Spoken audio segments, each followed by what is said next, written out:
1,00,000 మంది శివభక్తులతో కలిసి మహారుద్రాక్ష పూజలో పాల్గొనండి. వెంటనే కాల్ చేసి మీ పేరును నమోదు చేసుకోండి. నమస్కారం అండి, నేను మీ నడి రవికుమార్ని. సుమ టీవీ వీక్షకు పునఃస్వాగతం. మన వ్యూయర్ అడుగుతున్నారు, రిజిస్ట్రేషన్ అయ్యిందంటే భూమి 100% సేఫ్ అని అనుకుంటున్నారా చెప్పండి. అది అనమాట. రిజిస్ట్రేషన్ అయినంత మాత్రంలో రిజిస్ట్రేషన్ చేయటానికి సబ్ రిజిస్ట్రార్ ఆఫీస్ చూసేది ఏంటి? సబ్ రిజిస్ట్రార్ ఆఫీస్లో ఆయన సెల్లర్కి బయ్యర్కి మధ్యన సెల్లర్కి డబ్బులు వచ్చాయా ముట్టాయా లేదా అని అడుగుతారు. అంతేగాని ఈ సెల్లర్కి హక్కులు ఉన్నాయా లేదా, సెల్లర్కి ఈ ఆస్తి ఎలా సంక్రమించింది, సెల్లర్ ఆస్తిపై ఏదైనా మార్ట్గేజ్లు పెట్టి ఎన్కంబరెన్స్ సర్టిఫికేట్ క్లియర్గా ఉందా లేదా, ఇవన్నీ స్క్రూటినీ ఆఫ్ డాక్యుమెంట్స్ వారు చెయ్యరు. ఫిజికల్గా ఆ ల్యాండ్ వారి చేతిలో పొజిషన్లో ఉందా, ఆ ఆస్తి ఎక్కడ ఉంది, ఇవన్నీ వారు ఫిజికల్గా అవన్నీ కూడా వారు చూడరు.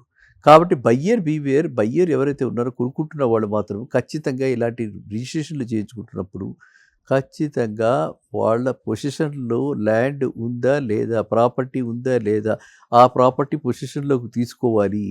వెంటనే రిజిస్ట్రేషన్ అయిన వెంటనే ఆ ప్రాపర్టీ పొజిషన్లోకి తీసుకుని అది మన కస్టడీలోకి మార్చుకోవాలి. 100% రిజిస్ట్రేషన్ అయిపోయింది కదా అని చెప్పి ప్రాపర్టీ ఓన్లీ కాగితాల వరకే, అది తప్ప మ్యూటేషన్ చేయించాలి. తర్వాత మ్యూటేషన్ అన్నది కూడా ఒక చట్టపరమైన చర్య. అంటే ఏంటంటే పాత సెల్లర్ పేరు తీసి బయ్యర్ పేరు ఆ స్థానంలో గనక రికార్డ్స్లో, రెవెన్యూ రికార్డ్స్లో గనక బదిలీ అయితే కాగితాల మీద రిజిస్ట్రార్స్ బుక్స్లో రిజిస్ట్రేషన్ ప్రకారంగా ఆ ల్యాండ్ మన పేరున ఉన్నట్టు.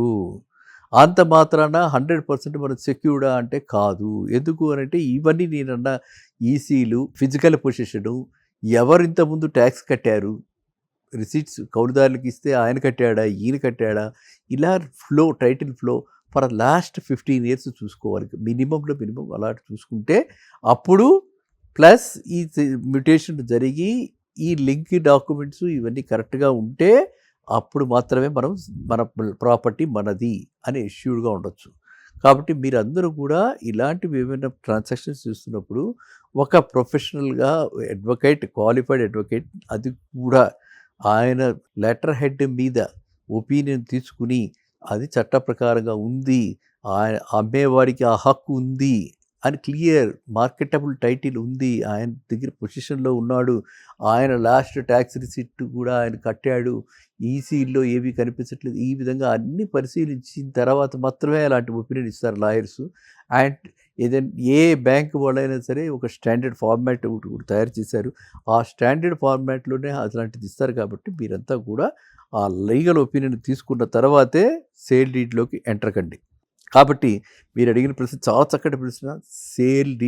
మనకి సేల్ డీడ్ ఉన్నంత మాత్రాన, మన పేరున అది రిజిస్ట్రేషన్ అయినంత మాత్రాన ప్రాపర్టీ 100% సెక్యూర్డ్ అని మాత్రం అనుకోవడానికి లేనే లేదు, అలాంటి ఆస్కారం లేదు. ఈ జాగ్రత్తలన్నీ తీసుకుని ఆ తర్వాత ప్రాపర్టీ కన్వేయన్స్ మన పేరున అవి, టైటిల్ డీడ్ మన పేరున అయ్యి, ఆ తర్వాత దాన్ని మ్యూటేషన్ ప్రాసెస్ కూడా జరిగితే అప్పుడు మాత్రమే ఆ ప్రాపర్టీ మనకి అన్ని విధాలుగా, అంటే ఇటు ఫిజికల్గా అటు లీగల్గా ఆ ప్రాపర్టీకి ఓనర్ మనం అవుతాం, సర్వ అధికారాలు మనకుంటాయి, సర్వ హక్కులు కూడా మనకి ఆపాదిస్తాయి.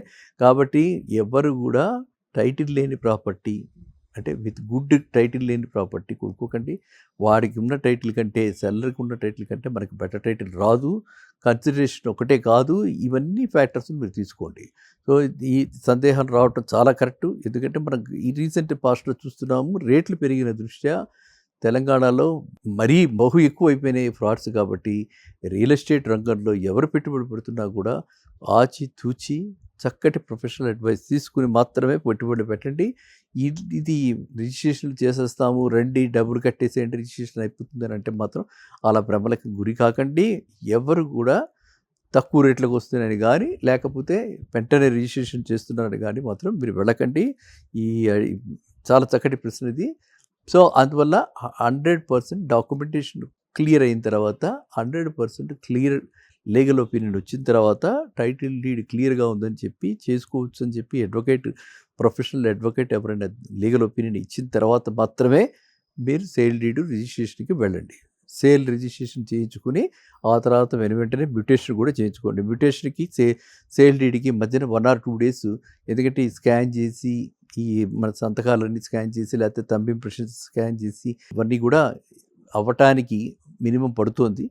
వెంటనే అయిన రోజులు కూడా ఉన్నాయి కానీ చెప్పలేము ఎంత, కానీ ఎందుకంటే సబ్ రిజిస్ట్రార్ ఆఫీసెస్లో ఒక్కొక్క దగ్గర రద్దీగా ఉంటాయి, ఒక్కొక్క దగ్గర ఖాళీగా ఉంటాయి. కాబట్టి ఏదైనా సరే మ్యూటేషన్ కంప్లీట్ అయితే రికార్డ్స్లో మన పేరు కనిపిస్తుంది. ఆ పేరు కనిపించిన తర్వాత ఈ టైటిల్ డాక్యుమెంట్స్ అన్నీ కూడా మనకి లింక్ డాక్యుమెంట్స్ అన్నీ కూడా మన దగ్గర ఉంటే మనము ఆ ప్రాపర్టీ లీగల్గా అండ్ ఫిజికల్గా ఓనర్ అవుతాం. సంపూర్ణ అధికారాలు మనకు ఆ విధంగానే వస్తాయి. కాబట్టి మీరందరూ కూడా ఎటువంటి తొందరపాటికి గురి కాకుండా ఏ మాత్రం కూడా అంటే ఏ నిర్లక్ష్యం అని అనుకుంటూ లేకపోతే జాప్యం లేకపోతే లోపం లేకుండా మీ అంతటా మీరు అన్నీ చూసుకుని సాటిస్ఫై అయ్యాక మాత్రమే రిజిస్ట్రేషన్ చేయించుకోండి ప్రాపర్టీ. ఓకేనా? మళ్ళీ కలుద్దాం.